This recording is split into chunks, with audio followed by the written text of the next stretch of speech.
السلام عليكم ورحمة الله. أهلا بيكم في يوم جديد وفيديو جديد. يا رب كلكم تكونوا بألف خير إن شاء الله. فيديو النهاردة هتكلم معاكم عن شوية عادات أو 5 عادات لو احنا اتبعناهم إن شاء الله هيوفروا معاكي في ميزانية رمضان. تابعي الفيديو معايا إن شاء الله تستفادوا من الفيديو. بس حابة أقول لكل الأمارات اللي فتحوا الفيديو بتاعي، لو انتي أول مرة بتشوفي قناتي وعجبك الفيديو اتمنى منك انك تنوريني بالاشتراك في القناة وتفعلي الجرس على الكل علشان يوصلك كل فيديو جديد انا بقدمه. اول حاجة عايزة اكلمكم عليها في الفيديو بتاع النهاردة او من العادات اللي هتفرق معاكي جدا هي انك انتي تعملي وجبات الفطار في البيت. يعني ايه وجبات الفطار؟ وجبات الفطار زي الفول وزي الطعمية وزي البتنجان الطويل اللي احنا بنروح نشتريه من المطاعم. الحاجات دي كلها سهل جدا انك تنفذيها في البيت. يعني لو انتي مثلا جبتي ب20 جنيه بس فول بلدي، وهيكون ده بحوالي مثلا نص كيلو او اقل من نص كيلو شويه. يعني جبتي النص كيلو ده ونقعتيه في الميه لحد تاني يوم، وبعدين جيتي الصبح وحطيتيه في حله او في المدمسه اللي احنا بنعمل فيها الفول. لو عندك، لو ما عندكيش اعمليه في حله عادي خالص طبيعي، بيبقى حلو جدا في الحله. وهتبداي انك تحطي عليه شويه من العدس، هتحطي عليه طماطمايه، وهتحطي عليه كمان معلقه من الكركم، وتبداي ان انت تحطيه على النار. واول ما يغلى هتبداي انك توطي النار عليه خالص، وهيعمل معاكي الكميه دي هتعمل معاكي حوالي من 6 ل7 اكياس. حلو جدا جدا في البيت. وهتبداي انك تكيسيه وتحطيه في الفريزر عندك. طبعا دي من الحاجات اللي هتوفر عليكي جدا جدا، ومش هتخليكي شاغله بالك بوجبه الفطار. حتى لو مفيش مثلا جبن، مفيش بيض، هبدا ان انا اسحب كيس من الفريزر واحطه على وجبه الفطار جنب بطاطس محمره، جنب بطاطس مسلوقه. انا خلاص كده مشيت الدنيا. برضو كمان غير الفول المدمس، الفول المدشوش بتاع الطعميه. الفول المدشوش ده برضو من الحاجات اللي المهمه جدا انها تكون عندك في بيتك، انك تعملي الطعميه في البيت. يعني بلاش ابدا ابدا تشتريها من بره. اولا هي مش صحيه خالص بسبب الزيت المستعمل اللي هم بيعيدوه كذا مره، بيحمروا فيه الطعميه، بيقلوا فيه الطعميه، فده مش حلو خالص ابدا ولا صحي. فانتي وكمان غالي. يعني هي مش بس مش صحيه، فهي كمان غاليه. فالفول والطعميه من الحاجات اللي هي هتوفر معاكي جدا جدا في وجبه الفطار. هتجيبي كمان معاهم كيلو من البتنجان اللي هو الطويل ده، حتى لو الكيلو ممكن تلاقيه من 12 ل 15، مش كل الاسواق زي بعض. وهتعمليه انت مخلل في البيت. لو انتوا مثلا عندك اسرتك بتحبوا تشتروه مع الفطار الصبح من المطعم، فاحنا هنعمله في البيت. اي حاجه احنا بنجيبها في المطعم بالنسبه لوجبات الفطار كلها احنا هنعملها عندنا في البيت، علشان وجبه الفطار دي بتسحب مننا فلوس ياما جدا. انت لو حسبتي لو اسره 4 او 5 تنفار هتعوزي فطار مش اقل من 60 جنيه من المطعم، علشان تجيبي عيش، وعشان تجيبي كمان عيش من الفرن، وعشان تجيبي الفول، وعشان تجيبي الطعميه، عشان تجيبي شويه بتنجان معاهم. فانت كده اهدرتي الميزانيه خالص. فاحنا عشان نحافظ على الميزانيه لازم هنعمل الحاجات دي في البيت. تاني حاجة بقى كمان عايزة اقول لكم عليها بتوفر في الميزانية بتاعة البيت جامد جدا، وعن تجربة، هي المخللات في البيت. طبعا احنا دلوقتي الخضار كله لسه سعره كويس جدا في السوق، لسه ما رفعش. فانت تقدري ان انت تجيبي جزر على لفت ب10 جنيه بس، هتعملي برطمان مخلل قد كده، وهتجيبي معاهم بنجر. البنجر من الحاجات المفيدة والصحية جدا. حتى لو مش عايزة تعملي جزر وهتعملي لفت، ممكن تجيبي ب10 جنيه بس، هيعمل لك برطمان كبير. بس لازم تحطي معاه بنجر، مش عشان بس اللون. البنجر قيمته الغذائية عالية جدا، وفي نفس الوقت هو كمان سعره كويس، وكمان بيدي لون حلو جدا، وبيدي طعم ونكهة حلوة جدا للمخلل.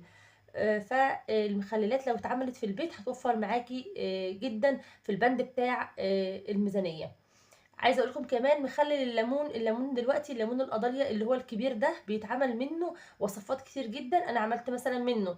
تقدري ان انت تجيبي المخلل الكبير ده، الليمون الكبير ده، اسفه، الليمون الكبير ده عندك الكيلو بحوالي ب6 جنيه او ب7 جنيه دلوقتي في الاسواق، وفي كمان اسواق بيكون فيها ب5 جنيه. هتجيبيه وتسلقيه، وانا عملته معاكم اكتر من مره في القناه، عملته كتير. لو انت حتى عملتي برطمانين مخلل، البرطمان هتستخدميه الايام اللي جايه دي كلها على خير ان شاء الله. والبرطمان المخلل الليمون هتسيبيه لحد رمضان، فانت كده خزنتي حاجه على جنب، مكلفتكيش اي حاجه لرمضان، وفي نفس الوقت وفرت لك في الميزانيه. بدل ما تشتري مخللات في رمضان عامله مثلا وجبات الفطار بتاعتك، بدل ما تحطي لازم هتحطي جنبها طبق مخلل، بدل ما يكون ما عندكيش او تتزنقي في مخلل ولا حاجه، لا احنا هنعمل من دلوقتي المخلل بتاع رمضان وهنحطه عندنا على جنب على رمضان ان شاء الله، هيوفر معاكي جدا في الميزانيه بتاعه بيتك. كمان تالت حاجة عايزة أكلمكم عنها هي شراء المنتجات السايبة.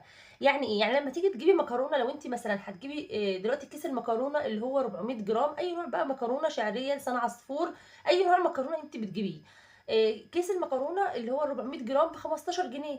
طيب أنا لو أنا جبته سايب هو هيعمل معايا 30 جنيه. فانا لو جبته سايب هيكون اوفر لي، لان انت لو جبتيه اكياس، لو انت بالاكياس هتحسبي الكيلو هيعمل معاكي 38 جنيه. فانا كده وفرت، اما اجيبه سايب وفرت 7 8 جنيه في الكيلو. شوفي بقى انت هتجيبي كام كيلو على مدار الشهر، فانا كده وفرت بالمنتجات السايبه اللي انا بجيبها افضل كتير من ان انا اجيبها في الاكياس. ده هيوفر معاكي في الميزانيه، وما تقوليش ايه 7 جنيه او 6 جنيه اللي انا هوفرهم في الكيلو واحد بس من المكرونه. لا هم هيفرقوا معاكي جدا، لان من الحاجات اللي عايزه اقول لكم عليها انها بتوفر معاكي جدا الفكه اللي بتتبقى معاكي دي وانت راجعه من البيت من السوق، بيبقى معاكي مثلا 4 جنيه 5 جنيه 6 جنيه ايا كان الفلوس الفكه اللي بتتبقى معاكي، لو خدتيهم وحطيتيهم في الحصاله هينفعوا معاكي جدا على دخله رمضان. هتلاقي الفكه دي هتعمل لك مبلغ ممكن تجيبي بيهم طقم كوبايات جديده على رمضان، ممكن كوبايه ميه كوبايه شاي، تجيبي بيهم معالق جديدة على الفطار، تجيبي بيهم مثلا معالق يعني كنوع من انواع التجديد على شهر رمضان. كده عايزين نعلم كده اولادنا ان شهر رمضان ده شهر كده لازم نطلع له كل فيها حاجة جديدة، حتى لو حاجة بسيطة خالص هتفرق معاكي وهتفرق مع اسرتك ان شاء الله على خير. كمان الحاجة الرابعة اللي عايزة اقول لكم عليها هي الزيت المستعمل، وازاي تستفيدي من الزيت المستعمل من غير ما تبيعيه. يعني انت مثلا بتقلي شويه بطاطس، فضل عندك شويه زيت، يعني انا دلوقتي مثلا من ساعه، اصلا مش من دلوقتي بصراحه، من ساعه ما الزيت بدا يغلى، وانا لما اجي اقلي بطاطس مش بملى الطاسه على اخرها لا خالص، انا بحط على قد الشويه اللي انا هقليهم بس. اوقات كتير جدا بيتبقى معايا شويه زيت في الطاسه، انا عامله برطمان مخصص، باخد البرطمان ده وبحط فيه بواقي الزيت اللي عندي عشان ما استخدموش اكتر من مره، فانا بحط على قد بالظبط، وشويه صغيرين اللي بيتبقوا بفضيهم في البرطمان. طب البرطمان ده في ناس بتعدي بتاخد الزيت المستعمل ده، بصراحه انا مش مع الناس ابدا اللي بتبيع الزيت المستعمل، لان احنا مش عارفين هما بيعيدوا تدويره ازاي. في ناس بيقولوا ان هم بيعملوا بيه الصابون، وفي ناس بيقولوا لا ده بياخدوه بيبيعوا المحلات الفول والطعميه. فاحنا لا، احنا بقى يعني ما نجيش جنب الحاجه اللي فيها شك ممكن تكون حرام ان احنا نبيع حاجه زي كده، عشان احنا كده بنأذي غيرنا. فاحنا خلينا في السليم. احنا هنستفاد بيه ازاي؟ هنستفاد بيه بان احنا هنعمل بيه صابون في البيت. الزيت المستعمل ده بيتعمل بيه صابون في البيت، ممكن تقعدي فتره طويله جدا ما تشتريش الصابون من بره، وده هيوفر معاكي في البند بتاع المنظفات في الميزانيه. فحلو جدا ان انا استخدمه في البيت، ان انا اعيد انا تدويره انا بنفسي، بدل ما ابيعه بره الكيلو ب 20 جنيه او ب 17 جنيه ايا كان. وانا ممكن ان انا الزيت ده، البرطمان الزيت اللي انا ببيعه ب 17 ده يوفر لي انا اكتر من كده بكتير في بيتي.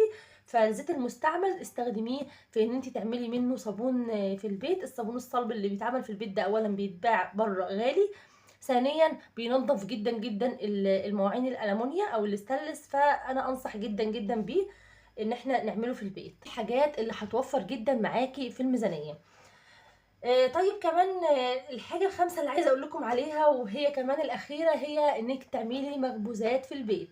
يعني مثلا ولادك عايزين دايما ياخدوا مصروف، عايزين يجيبوا حاجة حلوة من السوبر ماركت، فانت دايما حاولي انك انت تعملي مخبوزات في البيت. تعملي مثلا شوية من القراقيش، شوية من القرص، بسكوتات في البيت، بحيث ان انت الحاجات دي هتوفر معاكي جدا في البيت، لان اقل حاجة دلوقتي عشان الطفل يجيب حاجة حلوة من البيت عايز له من بره، عايز له 10 جنيه، مش اقل من 10 جنيه عشان يجيب باكو بسكوت حتى يعرف ياكله. فانت لو عملتي الحاجات دي هتوفر معاكي جدا في البيت. هتجيبي كيلو دقيق واحد بس ب 20 جنيه، هيعمل معاكي مخبوزات، هيعمل معاكي حلويات، ممكن تقسميه 3 كوبايات 3 كوبايات، وتعملي كل مره بنص كيلو، تعملي مثلا مره قراقيش مره قرص، وتحشي القرص دي عجوه. العجوه على فكره سعرها كويس جدا في السوق، ممكن لو جبتي نص كيلو هتعرفي تعملي احلى قرقيش بالعجوه في البيت، وكده انت كده وفرتي في ميزانيه البيت.